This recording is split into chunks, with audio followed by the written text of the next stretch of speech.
After the call from Pakistan's DGMO to his Indian counterpart, India and Pakistan have agreed to cease fire. It was agreed between them that both sides would stop all firing and military action on land and in the air and sea. Indian Ministry of Defense officially indicated at the press conference that it was India's relentless punitive strike on Pakistan bases that have resulted in today's ceasefire. However, Operation Sindoor marks not just the justice for the victims of Pahalgam, but also the redrawing of red lines on Pakistan's state-sponsored terrorism. Let's understand the significance of Operation Sindoor in our 10-point explainer. Number 1. There's a strategic shift in India's policy. The policy of diplomatic international isolation, economic penalties related to terror financing, and pressure to crack down on terror network saw a limited success. Even the surgical strike after Uri and the air strike in Balakot failed to deter the terrorist state of Pakistan. Operation Sindoor highlights the decisive strategic shift toward a credible deterrence against state-sponsored terrorism. India has officially declared that any act of terrorism will now be considered as an act of war. Number 2. The doctrinal innovation of military responses to terrorist attacks. Now, this Operation Sindoor underscores the idea that the government of India is determined to respond to terrorism, regardless of the consequences of such response. The high-intensity, open and public military action, Operation Sindoor, underscores this. The new normal. Each terror attack will be responded with a great scale and scope. Say, for example, let's trace back the history. In 2001 and 2002, the mobilization was there but no action from India. But in 26/11 attack, there was no overt response. In 2016, again, surgical strike, it limited in scope and the impact was limited. Again, in 2019, Balakot strikes had the limited objective. But in 2025, Operation Sindoor takes it to one step above in terms of scale as well as scope.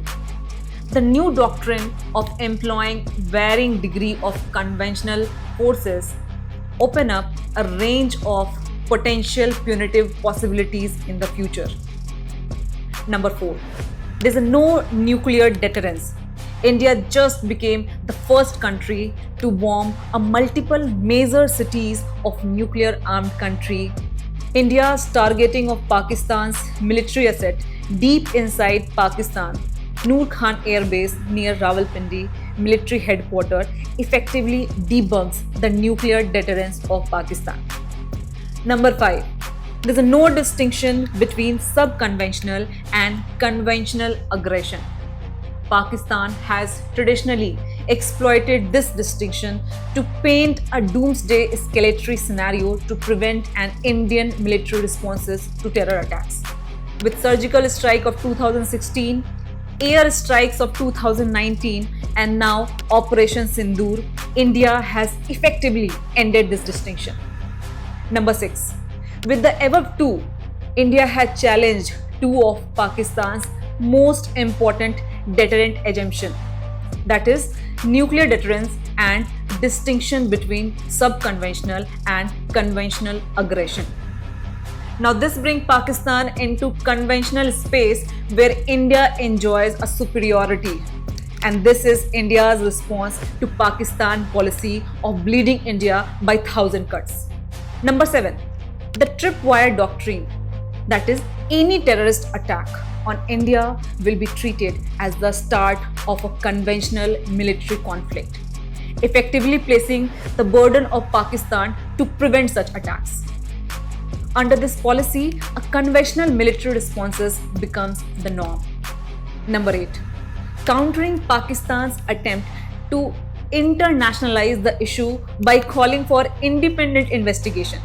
Now, India's evolving stance is that the presence of anti-India terrorist group in Pakistan left unchecked by Islamabad justifies the punitive action. Delhi sees waiting for conclusive evidences as ineffective since it will likely be contested and arrive too late to matter. Now, this is a complete shift from the UPA era policy of international isolation of Pakistan. Number 9. No traction for the mediators. The role of third party is now limited to either stand with India or choose not to. Those publicly advising restraint and dialogue with Pakistan will get no traction in Delhi's corridors of power. And moving forward, India will also hope that its strategic partners will align with the policy on terror. And number 10, guys, new modus operandi of India-Pakistan relation. India's policy of striking terrorist infrastructure in Pakistan invites retaliatory actions aimed at increasing the cost for New Delhi and preserving Pakistan's thousand cuts strategy. Now, this sets the stage for a prolonged test of strategic endurance between the two nations. Now, we can say that the era of waging sub-conventional warfare against India under the protective cover of deterrence is over. Thank you so much.